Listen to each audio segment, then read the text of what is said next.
Salut à toutes et à tous, et ravi de vous retrouver pour une nouvelle édition de la Minute Quintée. On prend la direction de l'hippodrome de Saint-Malo ce mercredi à 6 août en compagnie des trotteurs puisque nous avons affaire à la 8e étape du Grand National du Trot, toujours attendu durant l'été cette étape Malouine. En tout cas, on a un très beau plateau qui nous attend. Ce sera la 4e course du programme. Il y aura 16 concurrents au départ répartis sur 3 échelons avec une distance initiale de 2950 mètres. 7 concurrents vont rendre 25 mètres et un seul élément sera aux 50 mètres. Autant dire qu'il n'a aucune chance. C'est le numéro 16, Fulton, qui fait sa rentrée, qui est meilleur au trot monté.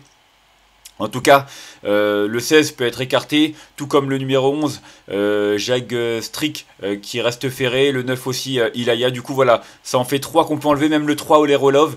Donc voilà, 3, 9, 11 et 16, on peut les enlever. Je fais jamais ça, mais c'est vrai qu'en général, je pars directement sur les chevaux qui ont une meilleure chance, mais je voulais juste le préciser comme ça, parce qu'il y a pas mal de possibilités au final. C'est une course qui est très ouverte malgré tout, et c'est vrai que j'ai quand même retenu en tête le numéro 10, Indy de Gir, qui n'a pas été revu depuis sa victoire dans l'étape disputée à Toulouse mi-juin. C'est bien parce que ça lui a redonné de la fraîcheur. C'est un excellent droitier d'ailleurs. Il a remporté 2 étapes du GNT, toute corde à droite, que ce soit à Toulouse la dernière ou bien à Amiens, l'étape d'ouverture fin mars, donc début mars, pardon. Donc un cheval qui se plaît avec les tournants corde à droite, qui est en forme, qui est déféré des 4 pieds, qui a certainement été préparé avec soin, et c'est vrai qu'il est en tête de ce challenge. Donc son entraîneur joue le jeu, même s'il y a des 5 et 6 ans de qualité, je pense vraiment qu'il est capable de jouer les premiers rôles. Ensuite, j'ai retenu en 2e position le numéro 12, c'est l'un des 50 qualités King Opera. Franchement, c'est un cheval de classe. Il l'a prouvé à plusieurs reprises depuis ses débuts, même s'il n'a pas toujours été très sage. Là, en ce moment, il est vraiment en pleine possession de ses moyens. Après avoir renoué avec la victoire du côté d'Anguin dans le Prix de la Manche, en battant un certain Orchestro, il a confirmé dernièrement à Bernay. Donc voilà, un cheval qui est au top, qui est déféré des postérieurs en prime. C'était pas le cas lors de ces 2 victoires. Du coup, son entraîneur met toutes les chances de son côté. Alors corde à droite, ça devrait pas poser de problème vu qu'il vient de s'imposer du côté de Bernay. Donc voilà, il a couru 4 fois corde à droite, 2 victoires, une 4e place, une 6e place. Donc franchement, c'est pas mal du tout. Et voilà, même s'il rend la distance, je pense vraiment qu'il est capable de faire une rentrée fracassante dans ce challenge. Ensuite, je suis parti au premier poteau avec un autre concurrent de 5 ans, l'As, Kataki Dwalis. Lui aussi, c'est un trotteur de classe. Il l'a prouvé. Il compte notamment au printemps une 2e place dans un semi-classique derrière Cocktail du Dain en battant Canat Belev et Canto Avis. Excusez du peu, au plus c'était à poteau égal. Donc voilà, il a rivalisé avec les meilleurs éléments de sa génération. Dernièrement, à Bernay, c'était une course un petit peu pour se remettre dans le bain. Il n'avait pas été revu depuis plus d'1 mois et demi. Là, il est allégé dans sa ferrure, une configuration qui va certainement jouer en sa faveur, même si je suis en train de voir plaquer des antérieurs, défaire des postérieurs. Il compte 3 tentatives, 2 disqualifications, une 7e place. Maintenant, ça reste un trotteur de grande qualité, et c'est vrai qu'avant le coup, même si c'est le moins riche, s'il montre son vrai visage, il a largement sa place sur le podium. Ensuite, je suis parti au 2e poteau avec le 14, Hymne du Gers, qui découvre un bel engagement. Alors, on s'attendait à un petit peu mieux de sa part en dernier lieu du côté de Vichy. Il avait couru 4 fois très sagement en vue de cet engagement, et c'est vrai qu'il n'a pu faire mieux que 6e. Alors, peut-être que voilà, la course s'est disputée un petit peu de manière tactique, je sais pas, parce que le temps est quand même assez correct, une 12-7, une 12-8 pour les 2 premiers. Maintenant, quand il y a peu de partants, comme c'était le cas, des fois ça peut être un petit peu piège. En tout cas, moi je le condamne pas là-dessus. Il a montré des capacités. D'ailleurs, il avait remporté une étape du GNT l'an passé, quasiment à la même époque. Je crois que c'était en septembre, en battant Iguski Sauton. Il rendait 25 mètres à Iguski Sauton. Quand on voit ce que fait Iguski Sauton depuis, on se dit franchement, c'est quand même une sacrée performance. Donc voilà, je pense que c'est un concurrent qu'il faut reprendre en confiance. Bien engagé au 2e poteau. Il a vraiment sa place lui aussi pour un accessite. S'il monte sur le podium, il aura rempli son contrat. Ensuite, j'ai retenu en 5e position le numéro 5, Jeannette Priori, qui avait terminé 2e de l'étape de Toulouse, derrière Indy de Gir, que j'ai retenu en tête.